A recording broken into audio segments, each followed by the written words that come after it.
Nerdies, uumpisahan natin ang ating kwento ngayong gabi sa isang napakahalagang paalala.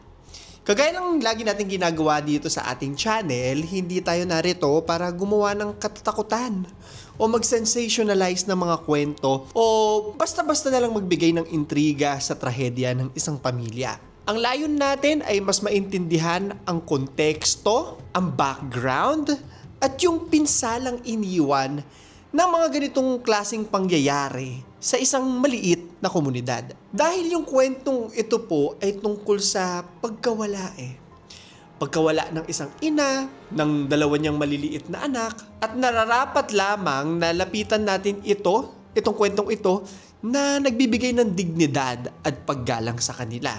Kwento po ito ng mga tao. At dahil dito, ayoko na gawin nating parang horror siya. Diba? Tao ang dapat nating maalala sa pagtalakay sa kwentong ito.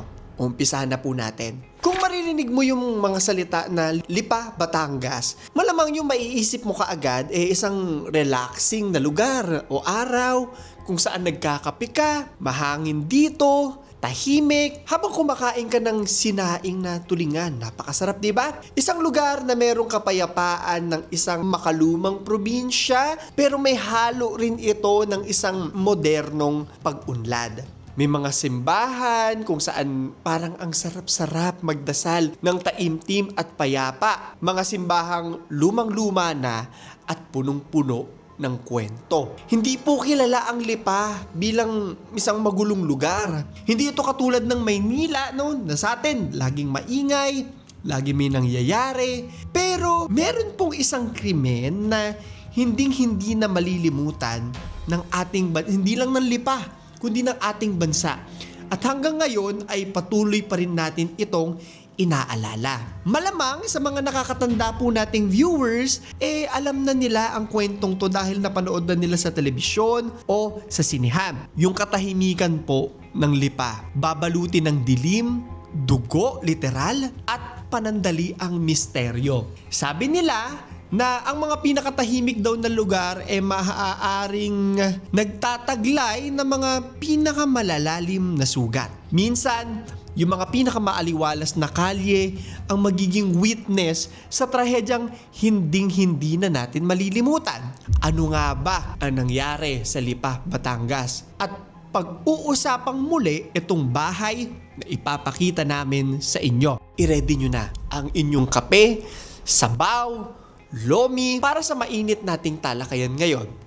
Ito ang Lipa, Batangas, Arandia Family Massacre. Ang krimen, wala nang patumpik-tumpik pa, sabi nga nila. Dito sa payak na tahanan sa Lipa City Park Subdivision, Sabang, Lipa City, magaganap yung madugong kwento na binabanggit ko sa inyo.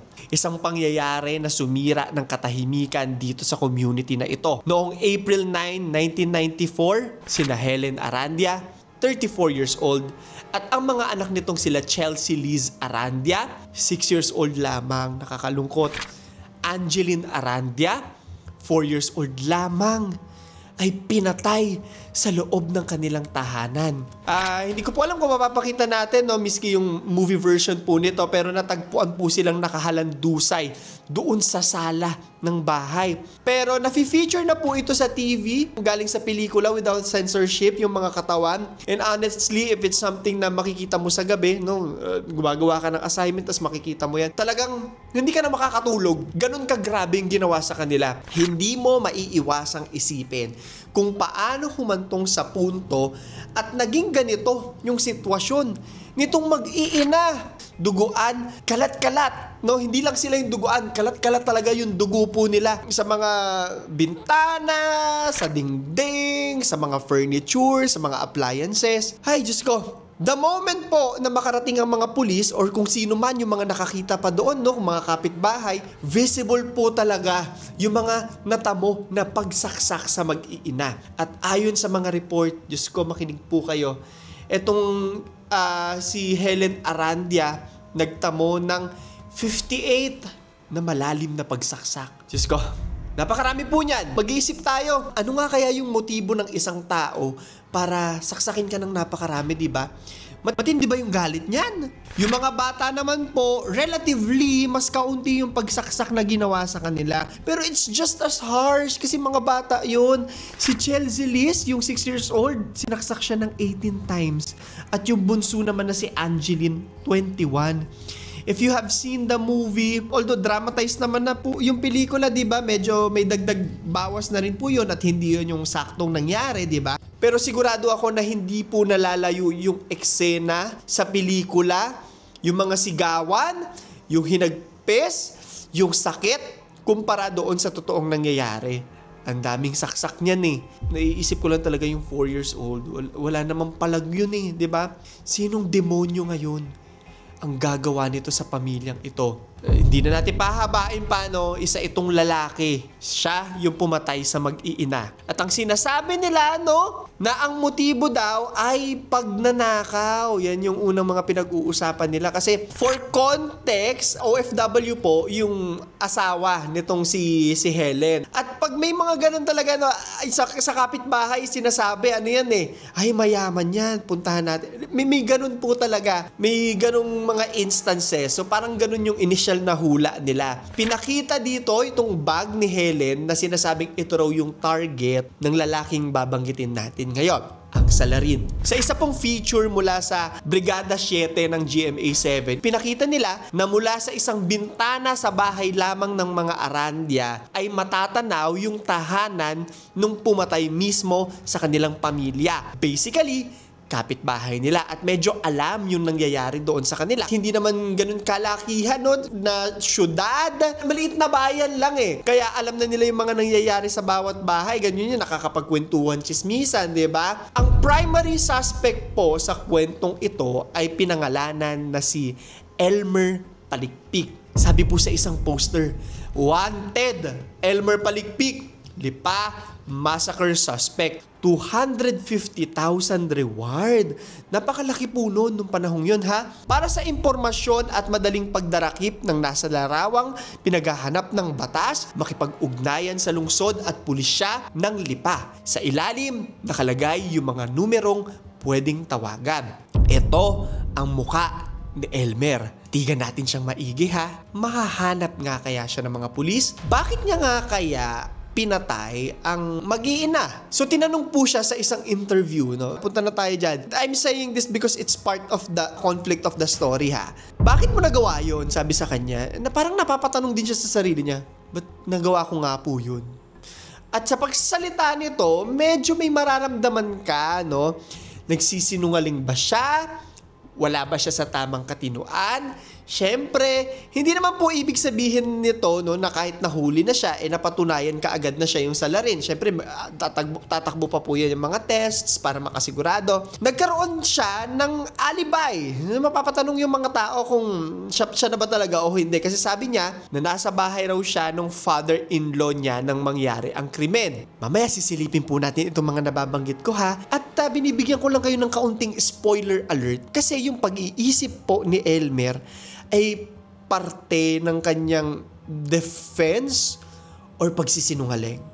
Mamaya malalaman nyo. So nung itong mga panahon po ito, no, nag-blow up itong kwento to the point na maging yung asawa doon po sa programa ng GMA, may interview yung asawa na pinagbibintangan na rin siya, no, na may kinalaman siya. Siyempre pati sa kanya galit, sa pamilya nila galit din yung mga tao. The arrest. Sinasabi na bago yung pag-arrestong pinakita ko kanina, tumagal ng 4 na buwan na parang nasasalisihan or natatakasan nitong si Elmer yung mga kapulisan. Ito yung mga panahon na nagkakagulo na kakahanap no, ng kasagutan sa mga pangyayari. Nagtago pa raw ito sa Polillo Island sa Quezon Province at pumunta pa ng Bicol. Pinalitan pa raw niya yung pangalan niya ng Elmer Manlangit. Siyempre para hindi siya mahanap. At 4 na buwan nga yung nakalipas, natuntun ito sa bahay ng kanyang kamag-anak sa Labo, Camarines Norte. Ang layo na nang naabot niya. Mapapansin natin na ang dami niyang mga napuntahan, nagtatakas talaga. Isa sa mga unang nabanggit nito, kung bakit niya nagawa ang krimen, nabigla lang daw siya. So kung makikita niyo po dyan, no, medyo may mga inconsistencies yung kanya mga sinasabi. Merong nagtatanong siya, merong nabigla lang. So ano ba talaga? Yun din yung tanong ng mga tao.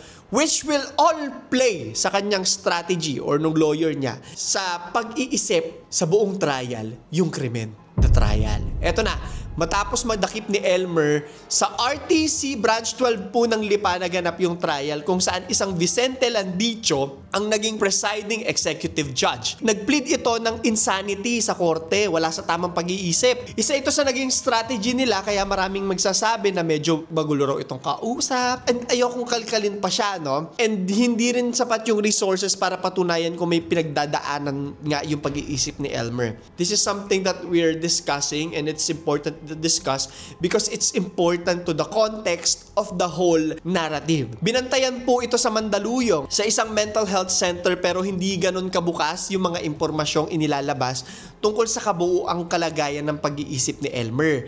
May mga debate din po kasi na parang nagsisinungaling lang si Elmer, nagpapanggap para makatakas, 'di ba? Pero sabi naman ng mga eksperto na sinusubaybayan siya at hindi magiging madali ang pagpapanggap na merong karamdaman sa pag-iisip. Ang hatol ng korte. Si Elmer ay sinentensyahan ng 3 life terms dahil nga sa 3 pagpatay na ginawa niya. May mga nakikita ako no na maraming hindi agree dito dahil at that time, 'di ba, yung may death penalty pa, yun yung gusto ng mga tao.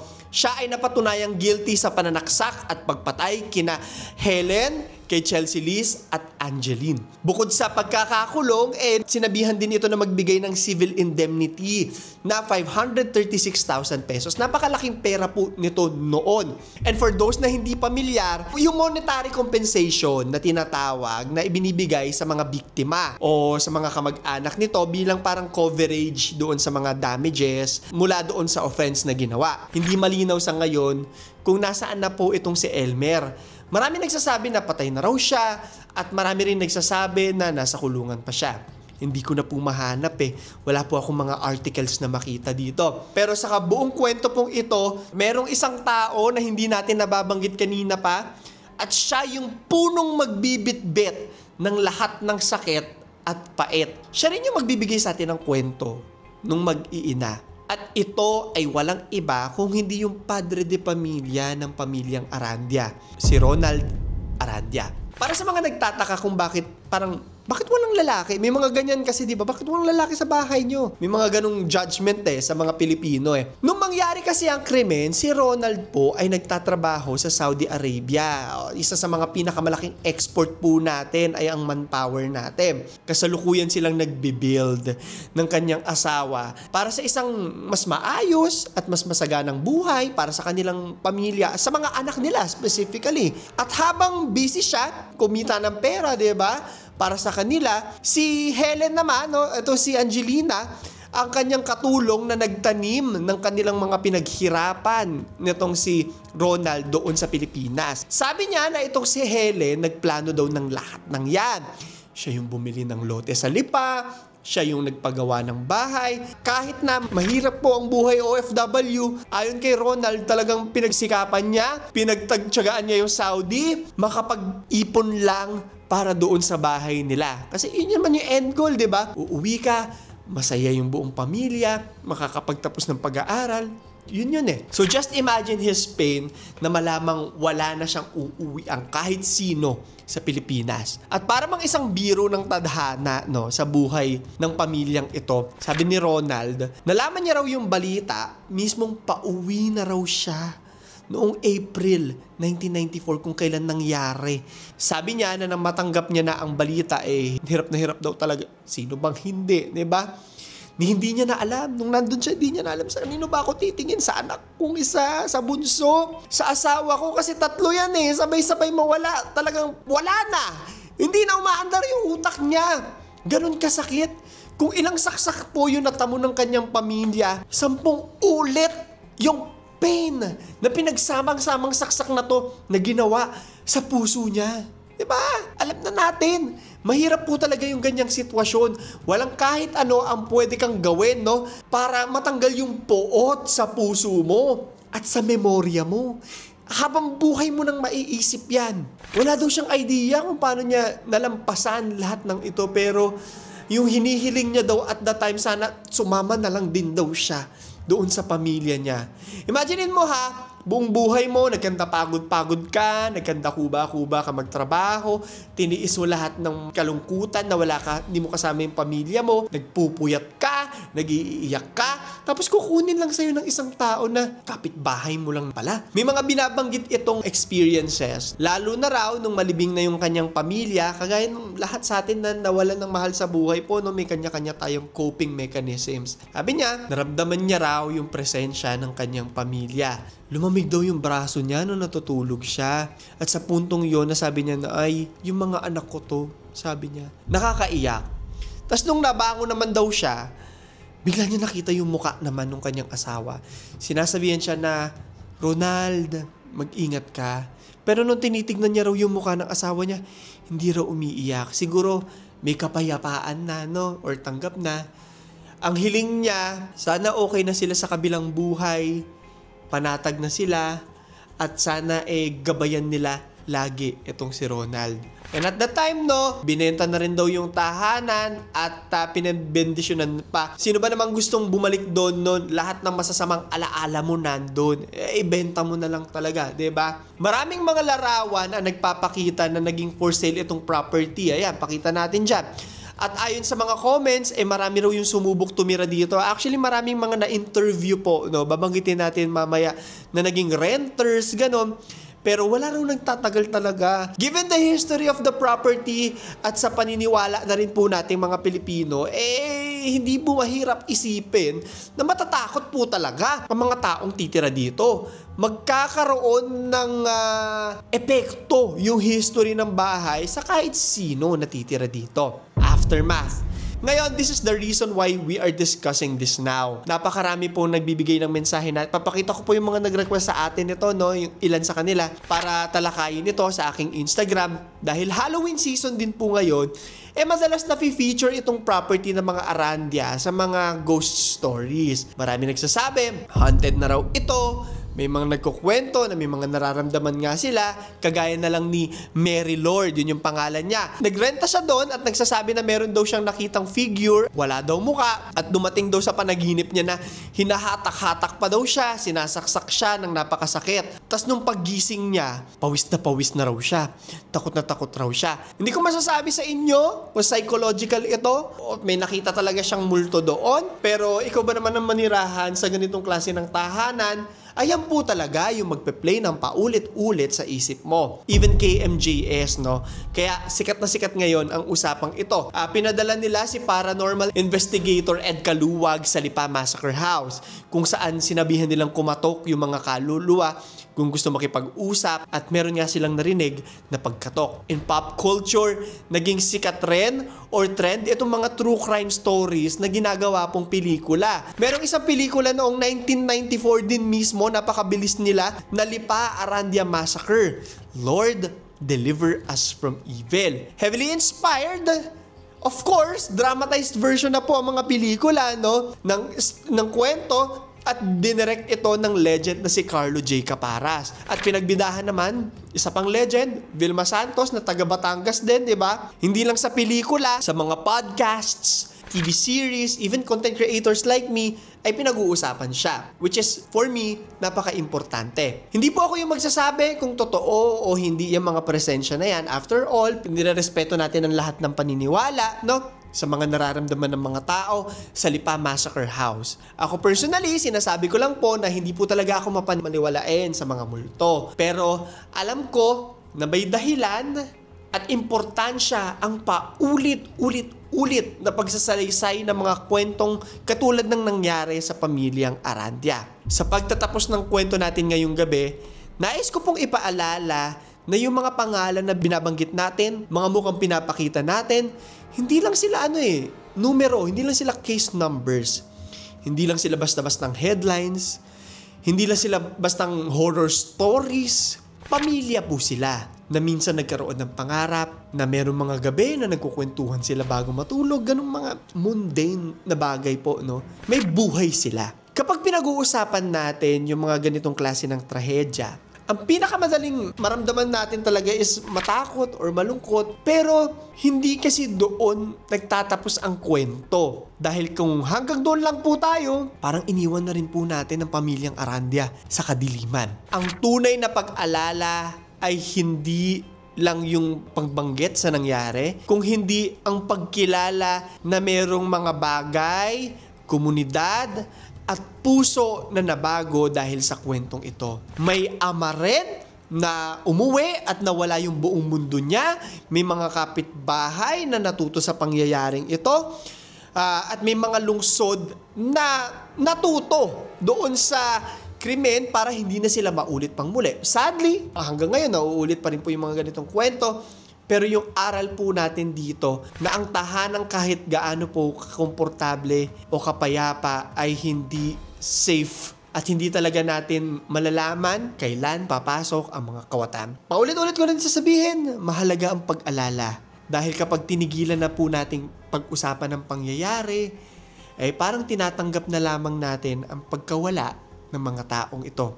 Pero ngayong gabing ito, sana sa pag-discuss natin ay narinig natin ang tinig nila. At habang nandito tayo, habang may natatandaan at ina-apply tayong aral, habang merong nagkukwento, hindi sila mawawala. Maraming salamat po sa mga nagsuggest ng ating story ngayong gabi. Magpo-promote lang din po ako ng aking travel channel para sa mga gustong magbanlaw sa mga napakabigat na pagkwento dito sa channel na to. Pwede po kayong pumunta doon para light lang at mawala muna yung mga takot na nararamdaman natin. Anyway, ito yung ating question of the day. Ikaw, bilang isang miyembro ng pamilya, paano mo sinisiguro na napoprotektahan yung ibang miyembro ng pamilya mo? I-comment mo sa ilalim. So, yun lamang po. Ito si Claro III at ito ang aking kwento.